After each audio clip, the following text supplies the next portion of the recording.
What's up, Internet family? Coming up, scary moments today at a Baldwin County high school, why some students were allowed to leave early, plus local impacts you may have witnessed after Francine made landfall, and a national retail corporation raising their starting pay for some employees. I know that's exciting for many. Get ready, because ready or not, it's time for News 5 Now. This is News 5 Now, streaming live to your neighborhood and around the world. Hey everybody, I'm Akievia McFarland. Thank you so much for joining me for WKRG News 5 Now. Every day we get together at 5:30 and bring you the big stories of the day, share your answers to our question of the day, and we see how you voted in our Facebook poll. Each and every time I do this, it's a good time. I hope you're enjoying doing this with us as well. So let's go ahead and get this party started. We're going to get it started with the big stories that we're following for you right now. Number 5. Aldi announces it is bumping up starting pay for warehouse employees to $23 an hour. That's some nice change. The starting wage for store employees, will be $18 an hour. The grocery store chain also plans to hire 13,000 new workers. The move comes ahead of the busy holiday season and as the chain adds more stores across the country. Aldi has more than 2,300 locations across the U.S., including stores in Mobile and Baldwin counties and in Northwest Florida. No need to brag, Gulf Coast, but we are winning. We've got Aldi's all over the place, and to hear that they're going to start paying their workers even more is very nice. So way to go, Aldi. Good for you. Number 4, Francine made landfall in Louisiana as a Category 2 hurricane with 100-mile-per-hour winds. The storm also brought heavy rain, causing damage in communities across the state. In the News 5 area, many trees were knocked down and some roads were flooded. The causeway was underwater and shut down to traffic during the early morning hours.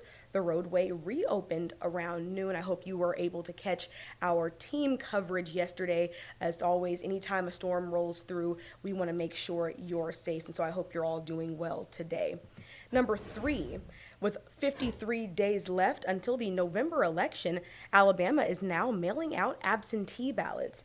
Election officials began mailing ballots yesterday. Absentee ballots in Alabama are allowed only for those who are sick, traveling, incarcerated, or working a shift that coincides with polling hours. So if that applies to you, go ahead and get that absentee ballot. We want to make sure that we're using our rights as Americans to cast our vote. It's very important, especially in big elections like this one. So I hope you do your part. Number 2, a sailboat sitting on Pensacola Beach is one step closer to being removed.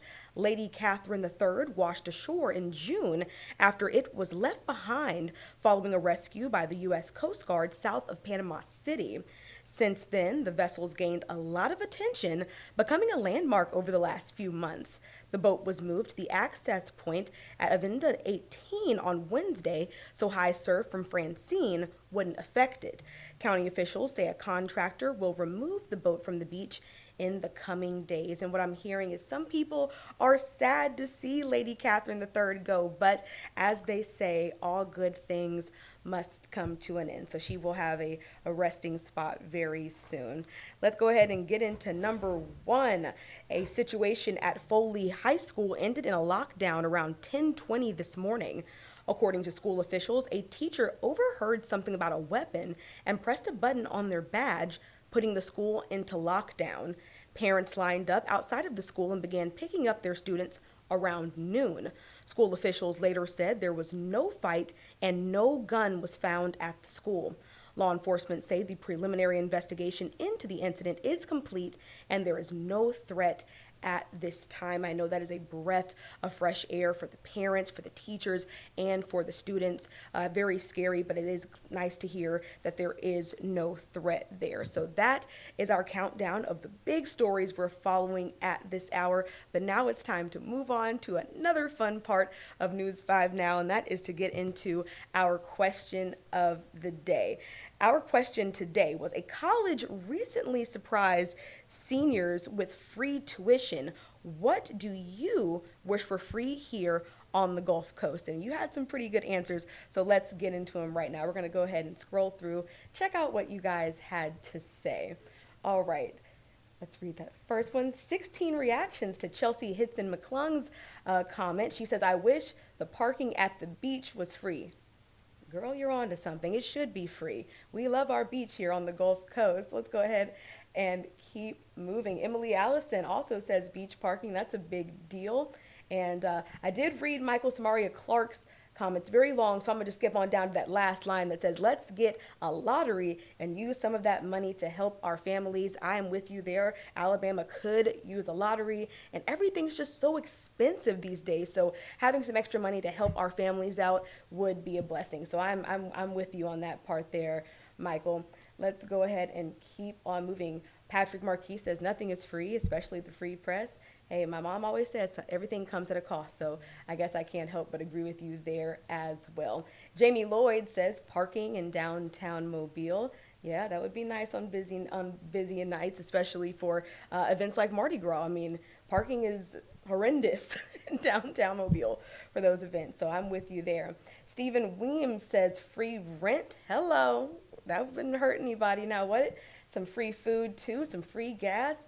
If life were just free, right? At this point, let's just make life free. Everything is so expensive. And Tony Baggett being the one to keep it real, he says nothing is free. We know. Can't a girl dream? Can't we all dream that things could be free? Kim Van Brimmer says electricity. Yeah, that'd be another good one if it could be free. And then we have Jeremy Romero. He says he wishes education and health care were free. Todd Gotate says another one, says health care. So yeah, we got some really good answers to this question of the day. And boy, I mean, were these answers inspired as well? Because it would be nice if more things could be free, but life is just lifing every day. So let's go ahead now and get into our next let's go ahead and get into our next topic, which is going to be, there we go, had to get that button right, which is going to be our Facebook poll. And so we asked you, should students be allowed to have their phones during class? This is during school day, during class.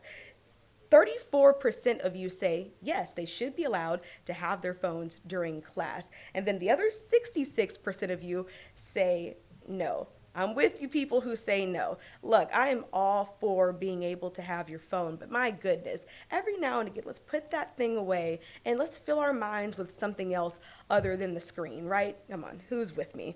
So let's go ahead and move on, because what's next for you? You're going to head over to Facebook and like the WKRG page and get ready to answer our next question of the day. Aldi just bumped starting pay to $23 an hour. Could you use a raise at your job? Wouldn't we all like a raise at our jobs? And also, vote in our next Facebook poll too. We want you to vote on this.